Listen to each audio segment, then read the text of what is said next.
पुरानी पेंशन बहाल करो, पुरानी पेंशन बहाल करो।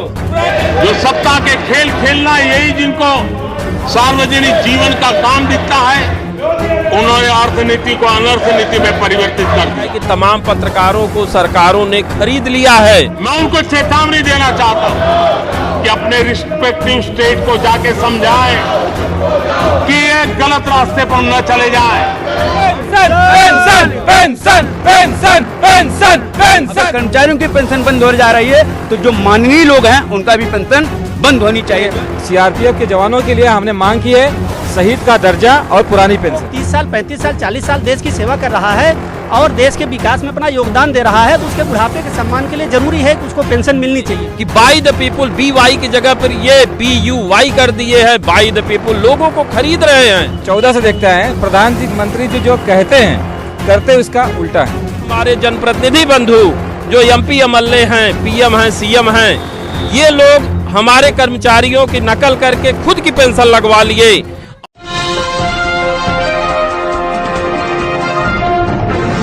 नमस्कार साथियों, आप देख रहे हैं नेशनल जनमत और मैं हूं विनीत। इस समय मैं जौनपुर के विकास भवन के सामने खड़ा हूं, जहां पर ये देख सकते हैं आप क्रांति स्तंभ बना है।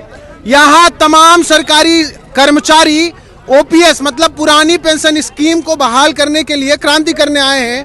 देखिए ये राष्ट्रीय स्तर का मुद्दा है सर। जो प्रधानमंत्री जी हैं खुद 3-3 पेंशन ले रहे हैं। इन कर्मचारियों 60 सालों 5 साल के लिए चुने जाते हैं, सेवा के लिए चुने जाते हैं। हम 60 साल के लिए नियुक्त होते हैं। कर्मचारी जो है जो आवाज बोलने अपनी बढ़ोतरी की लाठी की सहारा मांग रहा है, ये भीख नहीं मांग रहा है, ये अपना अधिकार मांग रहा है। अगर कर्मचारियों की पेंशन बंद हो जा रही है तो जो माननीय लोग हैं उनका भी पेंशन बंद होनी चाहिए। जो है नेशनल मीडिया का चैनल है जी, उसमें एक सुधीर चौधरी नाम के पत्रकार हैं। जी। एक दिन वो अपने शो में कह रहे थे कि सरकारी कर्मचारी जो है वो किसी काम के होते नहीं है, न कोई स्किल है, न कुछ करना धरना है, सिर्फ पैसा लेना है, तनख्वाह।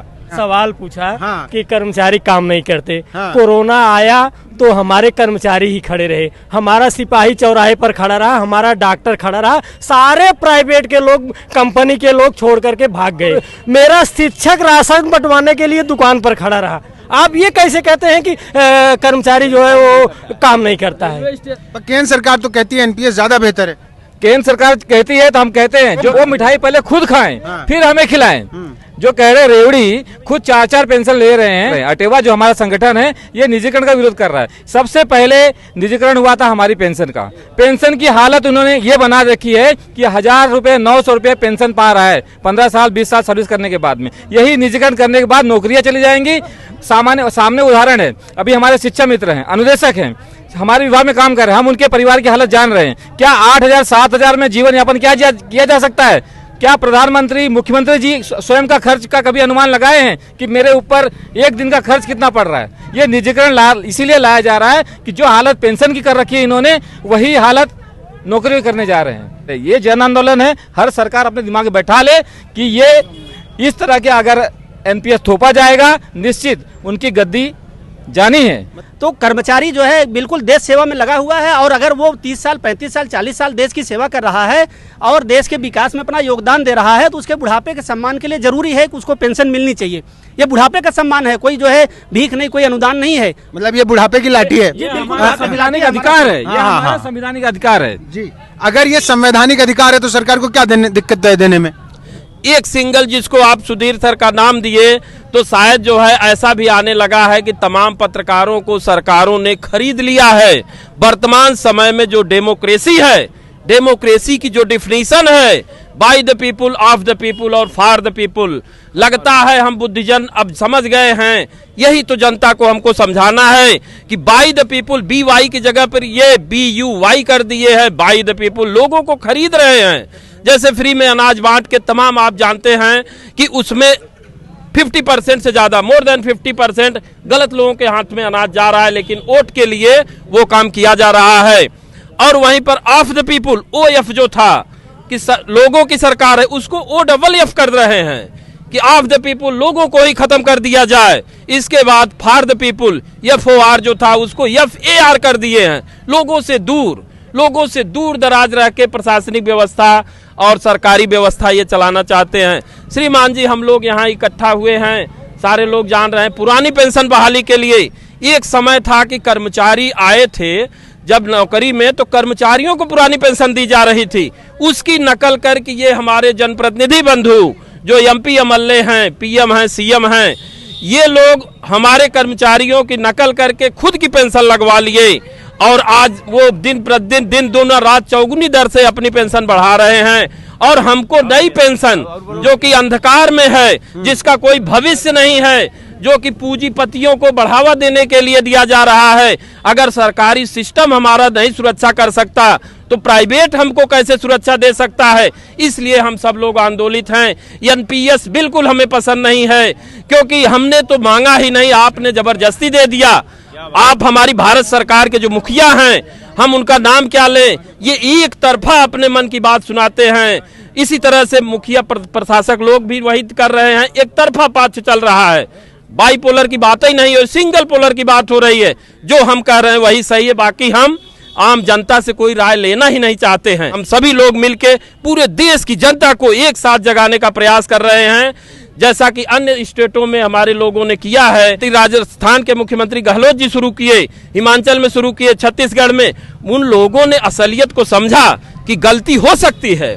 गलती अगर परिवार में किसी से हो गई तो मुखिया की जिम्मेदारी है कि उस गलती की तह में जाइए, क्यों ऐसा हुआ, कैसे हुआ, अगर थोड़ा सा भी संभव है तो उसका समाधान कर दिया जाए। तो इतनी बड़ी चीज है नहीं है कि आप एनपीएस इतना परेशान कर रहे हैं, जबकि पुरानी पेंशन पहले से चली आ रही है। हम लोगों को यही जागरूक हमको करना है, क्योंकि जनता अभी भी नहीं समझ पाती है। वो बेचारी 2 रोटी के लिए परेशान है, क्योंकि 10% हमारा, 14% सरकारी जो शेयर है, अंश है, ये 24% इकट्ठा चला जा रहा है प्राइवेट के पास। तो इससे न तो हमारे देश की उन्नति है, न तो हम लोगों की उन्नति है। इसलिए हम लोग एनपीएस का भरपूर विरोध करते हैं और एक साथ होकर हमारा सारा संगठन ओपीएस को बहाल करके रहेगा।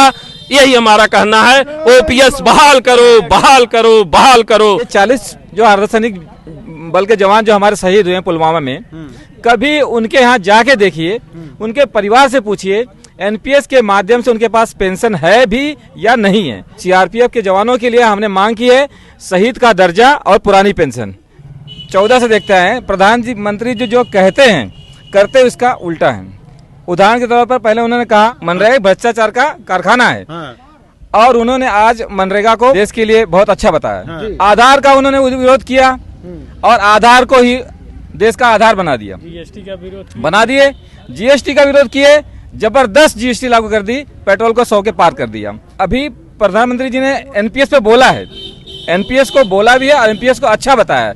ये हमारे लिए शुभ संकेत है। हम खुश हैं, हम कर्मचारी खुश हैं, क्योंकि प्रधानमंत्री जब जहां देखते हैं कहीं पे नजर और कहीं पे निगाह रहता है। तो प्रधानमंत्री जी ने बोला है एनपीएस अच्छा है, इसका मतलब एनपीएस बुरा है और पुरानी पेंशन जल्द लागू होने जा रही है। बिल्कुल उसी तरह जैसे कृष्णानों को कहा था, शायद मेरी तपस्या में कोई कमी हो गई थी तो एक दिन 8 बजे आएंगे, यही चीज कहेंगे, शायद कर्मचारियों की तपस्या में मेरी कुछ कमी हो गई और हम पुरानी पेंशन उनको देने जा रहे हैं। इतना मीठा जो है वार कोई करता होगा, ये सिर्फ शिक्षक कर सकते हैं। और ये स्थिति जो है इसलिए बनी है कि तमाम राज्यों में ओपीएस बहाल हो रही है। इनको भी एक उम्मीद है कि ओपीएस बहाल होगी। इनका कहना है मन की बात से काम नहीं चलेगा, जन की बात तो करनी पड़ेगी। बने रहिए हमारे साथ, धन्यवाद।